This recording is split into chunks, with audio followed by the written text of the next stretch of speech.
last week I introduced you to two friends, J and M, two death scorts that I've been blessed to now twice be able to really talk to and really have good dialogues with.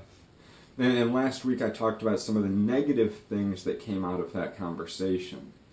I want to talk to you today about something, I won't call it positive, but maybe more neutral, that did come out of that conversation. A fruit of sorts. And actually, heck, yeah, I'm going to call it a fruit because it felt really good walking away from. You see, at one point during the conversation, my wife Carol was there. The four of us were just hanging out in the alley talking. And Jay said, you know, I'm actually pro-life. And now, previously in the conversation, he had talked about how he believed that abortion was wrong, but, well, he started off with it's better than having it in a back alley and dirty and blah, blah, blah. At least they should have a nice building that's clean and healthy so that they can do their wrong thing. That was very easy to take care of, and he actually was very receptive to my argument against that. But he held on to this idea that, you know, women should be able to make a choice. Even if the choice is wrong, God gave us free will, we have rights, blah, blah, blah. We should be able to choose for ourselves. So again, we had all these arguments and debates, and they went well, and good dialogue, like I said last week. And then later on he says, you know, I'm actually pro-life. And right off the bat, my wife, God bless her, starts laughing. It's a laughable statement. I'm a death escort. I'm trying to prevent the women going into this clinic from having to listen to you preach the gospel or tell them that it's bad to kill their babies. But I'm pro-life. I mean, that seems laughable. And she said something along the lines of, you know, no, you aren't. And I said, well, actually, hold on a minute. Because Jay was right. He is pro-life. I genuinely believe him when me and him were talking, that he doesn't think that abortion is a good thing, that he thinks that it's actually a bad thing. And he recognizes that the unborn are human beings. And he really doesn't think that women should have abortions. He just wants to support them to make their own decisions. Now, this clears up a lot of things, like we were wondering exactly how he got caught up in doing this, and of course it turns out that his girlfriend is a death escort, and well, hey, in order to continue your sin, because having that personal friendship, we understand that he is living in sin with her, having that sin in your life, you have to do things to justify your own sin, and since she's doing this work to justify her own sins, he might as well join her in justifying other people's sins, because you have to justify sin in order to keep on sinning. But he's pro-life. And see, this brings, and I was given the great opportunity to explain it to him, and this is one of those points where you really saw things sink in and saw him thinking through his own decisions. There are two things in this world. There's moral action and moral opinion. In this fight against abortion, the vast majority of people are in the pro-life movement. They are full of moral opinion. They're willing to say, I'm against abortion. The thing is you have pro-life with exceptions, incremental pro-lifeism, pro-life personally. You have these categories of pro-lifeism that says, you know, well, I'm against abortion. Abortion is wrong. But like Jay the death escort, abortion should still be a choice, because, I mean, can't we choose to do wrong things if that's what we choose to do? It's not my right to impose my moral opinion on another human being. And you have pro-life with exceptions that says, you know, well, I'm pro-life, I'm against abortion. But that's just my moral high ground, because in some places I can understand why somebody would choose the wrong action, because, you know, it's a tricky situation. You know, if a woman gets raped, I mean, can we really blame her if she turns around and murders her child? So you have moral opinion. And this is what the pro-life movement is. It's people who say, it's bad. But then you have moral action. William Wilberforce, I've quoted this dozens of times throughout every media I can think of. A private faith that does not act in the face of oppression is no faith at all. Now this is, really a quote about Christians who aren't standing up and doing something like Christ commanded them to, and we can look at this with a moral opinion.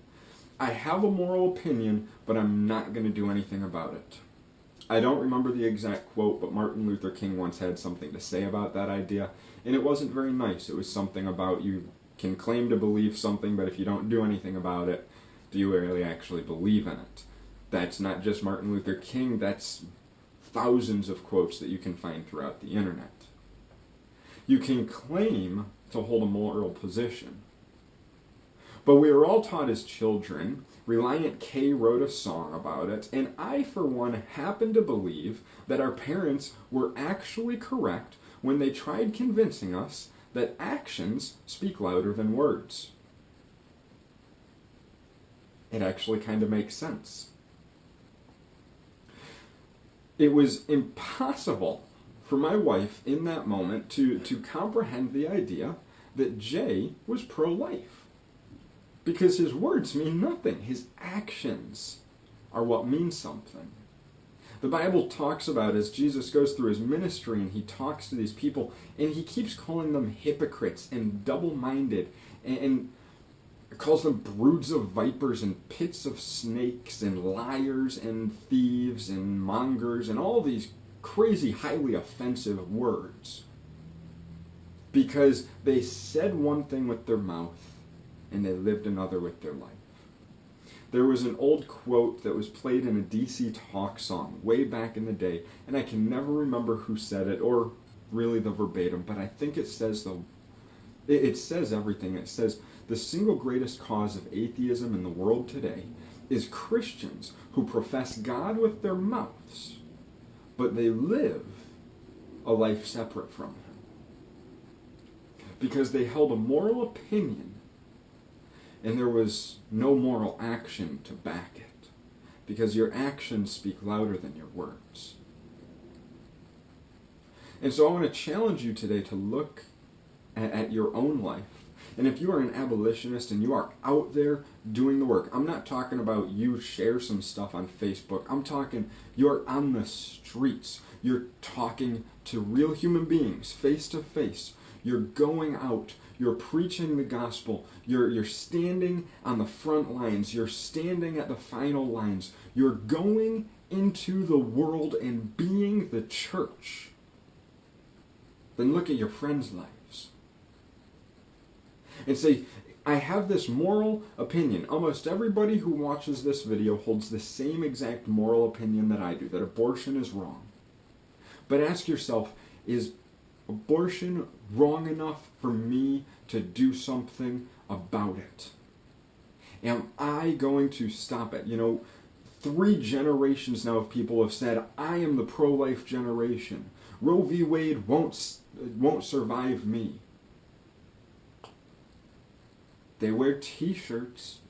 This Abolish Human Abortion shirt, this means nothing. This is me representing my moral action to the rest of the world. I survived Roe, but Roe won't survive me. Hey, that's a great tagline. I'm not going to bash the guy that made it. It's a brilliant statement. But that moral opinion that is represented on that shirt is not being acted out by the same people who wear it across this country, who say, if I stop talking for one day and wear a stupid piece of red duct tape over my mouth, then I've done my moral action for the year.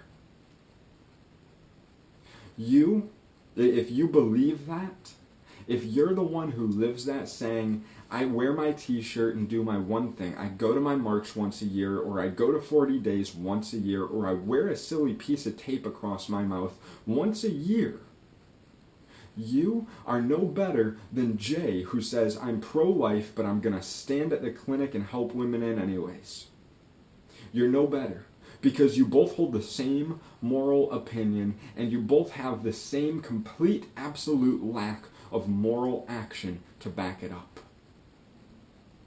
That sounds harsh, and it's harsh because it's truth.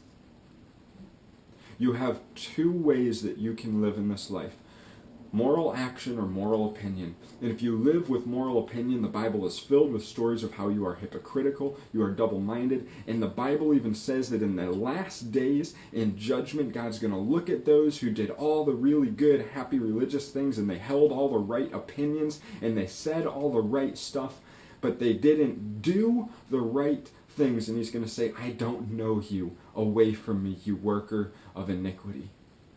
I don't want you, my friends, my family, to be that person.